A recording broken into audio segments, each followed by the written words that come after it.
मोगाच्यानो आज हांव तुमचे लागीं कुंभसाराच्या साक्रामेंता विशीं उलोवंक आशेतां. आमकां कथोलिकांक 7 साक्रामेंत आसात आनी तांतलो एक साक्रामेंत कुंभसार. पूण ह्या साक्रामेंता विशीं शिकल्या लोकां मदें एक चुकीचें चिंतप म्हणूं येता आसा. तांणी म्हणचें अशें, तो पाद्री पातकी तोय पातक करता, ताचे कडेन वचून आमी कित्याक कुंभसार जावंक जाय. आमी देवा लागीं आमचीं पातकां सांगल्यार देव बक्षिना वय म्हणून ती कुंभसाराक वता.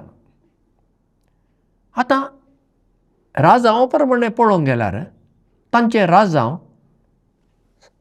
सारकेंशें दिसता, कांय तातूंत चूक अशें म्हणूंक जायना.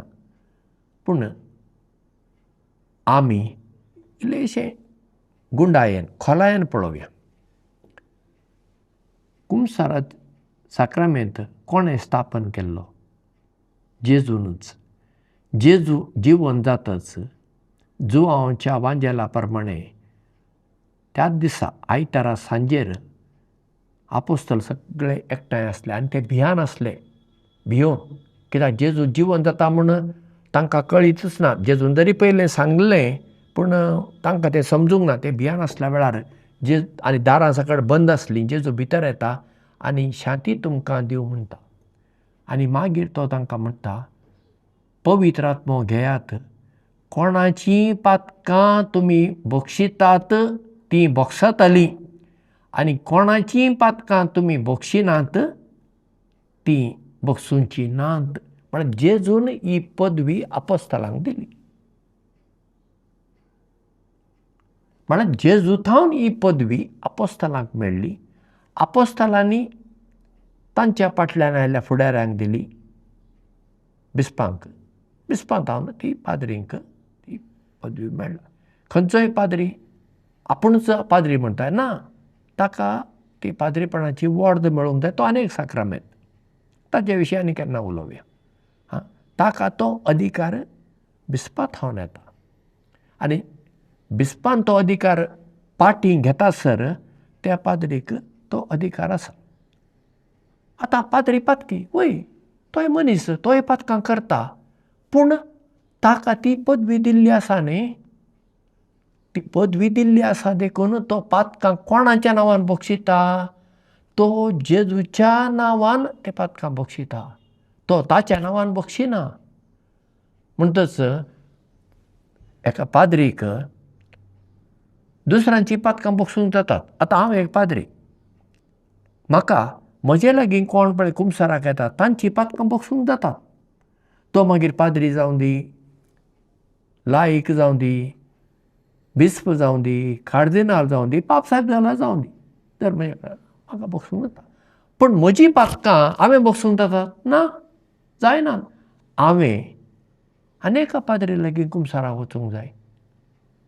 बिस्पान सयत कुंभसाराक वचूंक जाय. एकच आनेका बिस्पा लागीं वा पाद्री लागीं. कार्दिनालांनी तशें. पाप साहेबाक सयत ताचो म्हणलो कॉन्फेसर आसा. कोण एक पाद्री तोच नेमता आनी त्या पाद्री कडेन तो कुंभसार जाता. म्हणजे कुंभसार हर एका कथोलिकाक एक साक्रामेंत जाल्ल्यान जाता. आनी ह्या साक्रामेंतांतल्यान देव आमची पातकां बक्षिता. पळय आतां देवाची कृपा आमकां मेळची मनशां थावन. आमचो जल्मच पळय, आमी आमकांच रचली वय ना न्ही. आमच्या आवय बापायन आमकां जल्म मेळ्ळो. ल्हानपण आमी आमकांच आमचें जेवण खाण सगळें आमीच केलें ना न्ही. कोणें तरी आमचो सांबाळ केलो देखून आमी व्हड जाल्या न्ही. म्हणजे देवाची कृपा आमकां हेरां थावन मेळटा. आतां देवाचो मोग आमी कसो अणभवता? देवाचो मोग आमच्या हेरां मनशां थावन आमी अणभवता. आमच्या आवय बापाय थावन, आमच्या भाव भयणी थावन, आमच्या सेरेधऱ्यां थावन, इश्टां थावन, इश्टिणी थावन, आमच्या वळखीच्या मनशां थावन आमकां देवाचो मोग मेळटा न्ही. तशेंच पाद्री पातकी म्हणून हांव कुंभसाराक वचना हें चिंतप सारकें ना. आतां तुवें खंयच्या पाद्री कडेन वचूंक जाय? तुका मन असल्या कडेन वच. तुवें तुज्या फिरगस पाद्री कडेन वचूंक जाय म्हणून ना. बरें, तुका फिरगस पाद्री कडेन वचूंक ना कित्याक तो चड वळखीचो आनी तुका तितलें बरें लागना ताचे कडेन वचून. बरें आसा, तूं आनी एका पाद्री कडेन वच. ताची तुका वळख ना वा कितें आसा थंय तूं वच. थंय खंयचोच पाद्री म्हणचो ना तुवें म्हज्या लागीं कुमसाऱ्याक येवंक जाय म्हणटाय. तशें म्हणलें जाल्यार तें चूक. आतां फिरगस पाद्री म्हणूंक जाताय तूं म्हज्याच कडेन ये म्हणूंक जाताय? ना. आनी फिरगस पाद्रीनी जाल्यार वर्साक एक थोड्या फावटी कुमसाराची अरेंजमेंट करतना सयऱ्या पाद्रांक आपयतात आनी आपोवंक जाय. कित्याक? फिरगतीचो लोक वळखीचो देखून थोड्यांक तरी बरें लागना फिरगस पाद्री कडेन कुमसारां वचूंक. हेर पाद्री आयल्यार तांकां तें बरें लागता. तें स्वातंत्र्य दिल्लें आसा इगर्जेन. ताचो आमी उपयोग करूंक नाका, तो आमी करूंक जाय. आतां पळया, कुमसार फकत पातकां बक्षुंच्या खातीर मात्र ना. म्हजोच अणभव तुमकां सांगता. गोंयांत हांव आसता गोंयांत थंय कुमसाराक बसल्या कडेन केन्ना चुकून हिंदूय मनीस येता आनी तो हिंदू मनीस म्हूण म्हाका कळना. तांच्या नॅशनलांतल्यान कांय कळना. आनी कोंकणी उलयतात. कळना. मागीर तांकां प्राचीत दिल्ल्या वेळार ती लेगीत घुस्पातात. ती मागीर विचारतात, फादर तुमी कितें सांगलें? मागीर ती लेगीत घुस्पातात. तेन्ना मागीर ती सांगतात वा थोडीं पयलीं सांगतात हांव क्रिस्तांव न्हय, हांव हिंदू. कित्याक तांकां खंय तरी आपणा भितर कितें भोगता पळय तें तांकां सांगूंक जाय. एक फावटी म्हजे कडेन एक मुस्लीम मनीस आयलो आनी तो दिमी घालून तो असो दिमेर थंय बसलो. तें व्हडलें, म्हाका कांय ना. आनी ताणें म्हाका सांगलें हांव क्रिस्तांव न्हय, हांव मुस्लीम. म्हणटा बाबा कित्याक आयलें? ना, म्हाका तुमचे कडेन म्हजीं पातकां सांगूंक जाय. हांव अजाप. तो मनीस ताच्या भावार्थान आयला. मागीर हांव कोण ताका सांगूंक तूं म्हजे कडेन येनाका, तूं वच म्हणूंक जाता? ना. ताजें हांवें आयकलें, ताका कितें सांगचेलें सांगलें आनी ताका बेसांव दिलें आनी तो खुशाल जावन गेलो. म्हळ्यार मनशाक आपणा भितर भोगचें आसा पळया तें कोणाक सांगलें म्हणटच मागीर मतीक शांती मेळटा, समाधान मेळटा. हातूंत दुबाव ना. म्हणजे कुमसाराचो साक्रामेंत एक पेखोवणी दिता, हिलींग, इनर हिलींग. थोड्यांक इतलो राग भरलो आसता आनी त्या रागाक लागून, द्वेशाक लागून, नकारात्मक चिंतपाक लागून तांच्या जिवितांत कोडसाणच कोडसाण, समाधानच ना, शांतीच ना. आनी तसलीं मनशां पळया कुमसाराक येतात. तांकां जाय तो वेळ दिवचो पडटा आनी मागीर तांच्या माथ्या वयलें तें वजें आसा पळया तें इल्लें देंवूंक सुरू जाता. मागीर कितलीं जाणां रडटात. आतां तुमी म्हणशात वो बाल मनशां, दादले मनीस कुमसाराक गेल्ले रडतात. कित्याक तांच्या माथ्यार एक वजें आसलें इतले दीस. आतां तें वजें देंवलें. तांकां दिसलें ह्या वज्याक लागून म्हज्या जिवितांत अर्थच ना, हांवें जिवन कितें फायदो अशें तांकां भोगतालें. आनी तांकां ह्या कुमसाराच्या साक्रामेंतांतल्यान कोण कुमसार करता त्या पाद्रीन तांकां बरें मार्गदर्शन केल्यार तांकां भितरली पेखोवणी मेळटा. आनी भितरली पेखोवणी मेळटा ती कुडीची पेखोवणी मेळटा.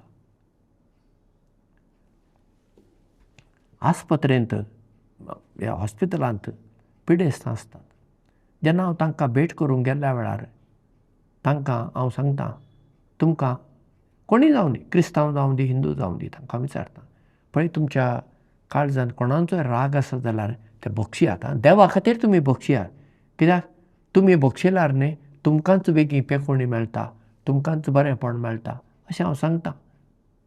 आनी ती पिडेस्त आयकता. कित्याक म्हळ्यार तांकां आतां कोणाक जाय थंय हॉस्पिटलांत रावंक कोणाक मन आसाय ना. तांकां जाता तितले बेगीन घरा वचूंक जाय. पूण घरा वचूंक जाय जाल्यार पयलें जिवाक बरें दिसूंक जाय. नाजाल्यार थंय आसलो तो दोतोर सोडिना. म्हणटा तें बोगसाणें दिलें म्हणटच पेखोवणी मेळटा. आतां म्हजे कडेन जायती हें आसात कितें देखी उदाहरण आसात. एक दोन दिता. एक फावटी हांव म्हज्या गांवांत गेलो आनी सांजेर माद्रींगेर मिसाक गेलो. थंय तांची एक ल्हान एक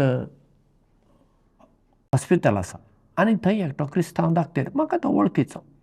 हांव ताचे कडेन वचून उलयलो आनी ताका सांगलें, हांवें विचारलें, दोतोर कशी चलता तुमची हॉस्पिटल? फादर बरी चलता. पेशंट म्हणे येतात गे. आसात फादर. फादर पेशंट म्हणटा उगडास आयलो. हांगा एकटो पेशंट आसा, तो चड बरो ना फादर. हांवें म्हणलें कितें जाता? कितें जाता म्हूण म्हाका कळना. कितेंय वखदां दिल्यार लागना फादर. आतां तो सिरियस जाला. हांवें ताका म्हणलें तूं मणिपाल हॉस्पिटलाक वच. आनी ताणें म्हणलें ना म्हज्या कडेन ती तांक ना आनी हांव वचना. हांव मरूंक तयार आसा म्हणलें ताणें. मागीर तो दोतोर म्हाका म्हणटा फादर, हांवें म्हणलें ताका निमाण पिडेस्तांची साक्रामेंतांनी दिला. वय सक्कट जाला फादर. पूण तो कितें तरी लेपयता फादर म्हजेतां. तुमकां तो सांगात, तुमी ताका मेळशात गे. वय म्हणलें हांव वचून मेळटा. आनी हांव गेलो. तो कुडान न्हिदला. तो असो म्हाका उडास आसा. तो असो न्हिदला आनी हांव ताच्या कुशीन हे वाटेन एका स्टुलाचेर बसलो. ताची घरकान्न आनी दोगां भुरगीं आसलीं. तांकां सांगलें तुमी थोडो वेळ भायर बसात, म्हाका ताज्या कडेन उलोवंक जाय. आनी त्या मनशा कडेन पयलें हांवें ताचे भलायके विशीं विचारलें, उलयलो. आनी ताका उलोवंक जायना. आवाज ताच्या तोंडांतलो भायर येना. बारीक आवाज. हांवें ताका विचारलें, तूं मणिपाल कित्याक वचाना? जायना फादर, पयशे ना. हांवें ताका विचारलें तुका कोणाचो पुणी राग आसा वय? वय तो तकली हालयता असो. कोणाचो भावा? म्हज्या व्हडल्या भावाचो. कित्याक राग आसा तुका? फादर म्हाका शिकप ना. म्हज्या भावाक शिकप आसलें आनी तो मुंबय काम करतालो. म्हजी आवय सरली आनी म्हज्या भावान एक दीस येवन एका कागदाचेर म्हजी दस्तखत म्हळ्यार सिग्नेचर घेतली. आनी म्हाका मागीर कळून आयलें ताणें घर, आमच्या आवपायचें घर म्हज्या वांट्याक दवरलें आनी इल्लीशी आस्त म्हाका दवरली. उरलें सगळें बरें बरें आसलें सगळें ताणेंच घेतलें. ताणें म्हाका नागयलो फादर, फटयलो. देखून म्हाका ताचो राग आसा. हांवें म्हणलें आतां बाबा तुज्या भावान केल्लें सारकें ना, तें सारकें ना. पूण आतां कितें करुया? आतां तूं तो राग घेवन कित्याक? तुजी भलायकी पाड जाल्ली आसा. आनी दाक्तेर म्हणटा तूं आतां मणिपाल वचना जाल्यार रिस्क आसा तुज्या जिवाक. वय फादर हांव जाणा. हांवें म्हणलें तूं बक्षी बाबा. ना म्हणटा तो. कितलें हांवें ताका समजयल्यार तो ना म्हणटा. तो म्हाका इतलेंच म्हणटा. हांवें विचारलें तर तूं राग घेवन मरूंक तयार आसा? वय म्हणटा तो. आतां करचें कितें ह्या मनशाक? बरें आतां काळोख जायत आयिल्लो. हांवें ताका म्हणलें बाबा हांव तुज्या पासत आतां मागणें करतां. मागीर तूं देवा मुखार तुका कितें बरें दिसता तें तूं कर. पूण हांव हांगा बसून ताच्या खाटीचेर अशें हात दवरून दोळे धांपून ताचे पासत मागणें करूंक लागलो. मौन मागणें. थोड्या वेळान म्हज्या ह्या दाव्या हातार ताचो दावो हात असो लागलो.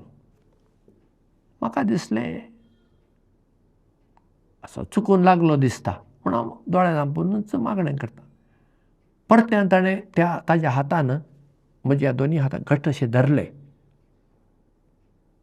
तेन्ना हांवें दोळे उक्ते केले आनी ताका विचारलें तुका कितें जाय? उदक जाय गे विचारलें. ना म्हणलें ताणें. मागीर तुवें म्हाका कित्याक म्हज्या हाताक घट्ट धरलें? तुमी सांगलें हांव करूंक तयार आसा. कितें तयार आसा हितून करूंक? तुमी सांगलें म्हज्या भावाक बक्षूंक जाय तर तूं बक्षूंक तयार आसाय? वय म्हणून. बरें. मागीर हांवें ताका बऱ्या भशेन कुमसार न्हय आतां हें, देखून हांव तुमकां सांगता कुमसार तो पयलो जाल्लो आसा. मागणें शिकयलें. ताणें तें म्हणलें. ताणें ताका बक्षिलो भावाक. हांवें ताका बेसांव दिलें आनी हांव फाटीं म्हज्या घरा गेलो आनी मागीर गोंयांत गेलो आनी हांव तें विसरलो.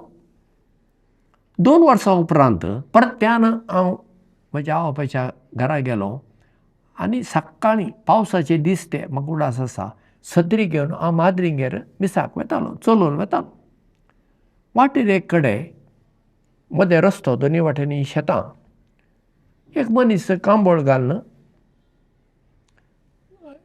एका खांद्यार नांगर आसा आनी एका हातांत खोरें आसा, तें घेवन मुखार येता. आनी लागीं लागीं येताना त्या मनशान म्हाका देव बरो दीस दिवं फादर म्हणलें. हांवें अशें तुमकांय दिवं म्हणलें. मागीर ताणें म्हणलें तुमकां म्हजी वळख मेळूंक ना दिसता. हांवें म्हणलें ही मेळूंक ना. मागीर ताचें तोंड हांवें पळयलें. म्हाका वळख म्हणली. हांवें म्हणलें तुमी त्या हॉस्पिटलांत आसल्यात न्ही आनी हांव तुमकां मेळूंक आयिल्लो. वय फादर हांवूच तो. मागीर तुमी बरे जाल्यात. वय फादर कितले दीस रावलात हॉस्पिटलांत. ना फादर त्याच दिसा हांव बरो जालो, पूण आतां रात जाली देखून डॉक्टरान म्हणलें आतां रातीक डिस्चार्ज दिवंक जायना. दुसऱ्या दिसा सकाळीं म्हाका घरा धाडलो. फादर तुमकां चड आनी चड देव बरें करूं. आतां कसो आसा. आतां बरो आसा फादर. आतां शेतांत काम आसा म्हणून हांव अजाप. पळया तो मनीस मरूंक तयार जाल्लो. डॉक्टरान सांगलें तो वांचना आनी तो मनीसय जाणा आसलो आनी काळजांत राग घेवन बसलो. म्हजे कडेन तो कुमसार जावना. पूण ताणें ताजे भितर भोगचें हांवें सोदून काडलें आनी ताणें तें सांगून करतच तो मनीस बरो जालो. ही एक देख. आनी एक देख तुमकां दिता. एका मिशन स्टेशनांत हांव गेलो जेजुइतांच्या आनी थंयसर 2 वांटे आसले फिरगजेन. थोडे पाद्रीक सांगाता आनी थोडे पाद्रीक विरोध. हांवें तांकां बोक्षाण्या विशीं आनी हें म्हाका कळीत ना थंय ते वांटे आसात म्हणून. आयताराचे मीस म्हाका मीस पेटोवंक सांगलें आनी शर्मा सांगून बोक्षाण्याचो विशय हांवें बोक्षाण्या विशीं उलयलें. बोक्षाणें दिल्ल्यान कितलें बरेंपण आमकां मेळटा. आमच्या दुस्मानाचें कितें जाता तें आमी नेणाव, पूण आमकां कितलें बरेंपण मेळटा ताचेर भर घालून आनी थोड्यो देखी दिवन मीस जातच एक जमो म्हजे कडेन आयलो आनी तातूंत एकटी स्त्री आसली, उरले सकट दादले मनीस. आनी ताणें म्हणलें फादर तुवें आज तो बोक्षाण्या विशीं शर्मा सांगलो तो आमकां काळजाक लागलो. फादर आमचे इगर्जेंत वांटे आसात 2 आनी आमचो बिगार आमचेर विरोध आसा. आमी थोड्यो गजाली ताका सांगल्यो ताका बऱ्यो लागनात. तुमी एक आतां आमच्या मदें हें करी. हांवें म्हणलें पळय हांव फाल्यां वेतां. म्हाका वेळ ना. फाल्यां म्हाका वचूंक आसा. आतां तुमी परत्यान कितें करून तुमच्या मदें हें करा. एकवट बांदून हाडा. पूण तांकां कितें करूंक जाय तें सगळें सांगलें हांवें आनी हांव त्या गांवांतलो आयलो. पण कितलीं वर्सां पासून तांणी सांगलां ती त्या पाद्रीच्या रागार. कित्याक लागून आतां तांतूं चूक कोणाची ती हांव नेना. घडये पाद्रीची आसतली थोडी हांची आसतली, पाद्रीचीच चूक आसूं येता वा हांचीच चूक आसूं येता हें हांव नेना. पूण कितें जावं हांच्या काळजांत इतलो राग आसलो त्या पाद्रीचो तो तांणी आतां तो भायर घालो त्या बोक्षाण्या वरवीं. म्हणजे कुमसाराच्या साक्रामेंतांत आमकां बोक्षाणें मेळटा आनी तांतल्यान आमची भलायकी बरी उरता कुडीची आनी मतीची. देखून कथोलिकांक हांव विनंती करतां कुमसार जावंक तुमी भियेनाकात. पळया तुमी जाच्या कडेन कुमसार जातात त्या पाद्रीक कायदो आसा. ताणें ती पातकां कोणाकच सांगूंक जायना. कोणाकच सांगूंक जायना. घरच्यांक सांगूंक जायना. कोणाकच ताणें सांगूंक जायना. तो ताणें गूट सांबाळूंक आसा. तो ताका कायदो आसा महापातका खाल. ताणें तो सांबाळूंक जाय. आनी चडशे पाद्री सांबाळटा. कांय चुकून कोणें सांबाळिना जायत पूण ते सांबाळटात. देखून तुमी भिवची गरज ना. तुमकां तुमच्या फिरगज पाद्री कडेन कुमसार जावं नाका आनी हेर कडेन वचा. आतां पळय आतांच्या दिसांनी तुमी खंय वचूंक जातात. कितल्या कडेन रेतीर आसतात थंय वचूं येता. आनी तुमी खंयच्याय पाद्री कडेन वचून फादर म्हाका कुमसार जावंक जाय म्हणल्यार तो ना म्हणटा. ना म्हणूं न्हय. ताणें ना म्हणूंक न्हय. इतलें तरी हांव करतां. खंयचोय मनीस खंयच्याय वेळार जर आयलो आनी म्हणटा फादर म्हाका कुमसार जावंक जाय, हांव ताका म्हणटा चल बस करुया. आनी हांवें पळयलां वर्सांचीं वर्सां दादले मनीस मात न्हय बाल मनशां 20 वर्सां 20 आनी 5 वर्सां पयलो कुमगार म्हणटच आमी गोंयांत ताका कोमुजा आनी मागीर ती कुमसारां गेल्ली नात. क्रिस्म जातात कुमसारां गेल्ली नात. काजार जातात कुमसारां गेल्ली नात. कितलींशीं वर्सां तसलीं मनशां येतात आनी तांचे भितर भरलें आसता कितलेंशें. मागीर ते इल्लें इल्लें करून ती भायर काडटात आनी तांकां शांती मेळटा आनी ती शांतीचे तांचें मागीर जिवीतच बदलता. म्हणटच कुमसारचो साक्रमेंत मोटव्यान सांगचो जाल्यार आमकां एका वाटेन पातकांचें बोगसाणें दिता, आनेक वाटेन आमकां आत्मीक बरेंपण मेळटना आमच्या कुडीचें बरेंपण मेळटा, शांती मेळटा, समाधान मेळटा, भलायकी बरी जाता आनी आमचो संबंद हेरां कडेन मोगाचो दयाळ्याचो जाता. तुमकां समेस्तांक देव बरें करूं. आमचो तुमचो मोग वाडत वचूं.